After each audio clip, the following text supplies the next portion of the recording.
Houston station on Space to Ground. Welcome to Space to Ground, your weekly look at what's happening on board the International Space Station.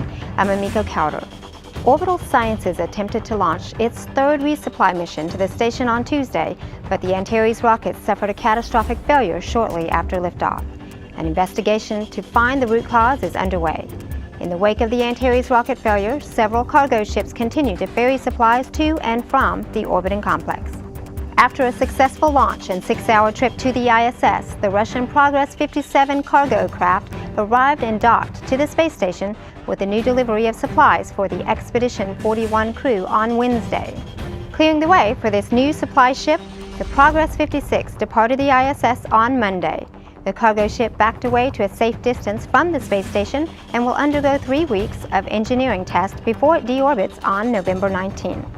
And last Saturday, Reed Wiseman and Barry Wilmore used the station's robotic arm to release SpaceX's Dragon cargo craft after more than a month at the ISS.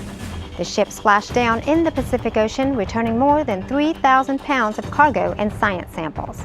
Among research returned to Earth aboard Dragon was the arugula plant growth experiment, a project developed by the Girl Scouts of Hawaii to find out if microgravity affects the nutritional value of plants.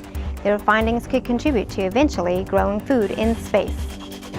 This week's social media question asks, how do astronauts on the ISS do laundry? Well, with no laundromat aboard, crew clothing is carried to the ISS on visiting cargo ships. Crew members wear most items more than once. Their bodies are floating inside their clothes so they don't get as dirty as they would here on Earth. A pair of pants can be worn for about a month. Make sure to keep sending us your questions and comments using the hashtag #SpaceToGround. We'll see you next week.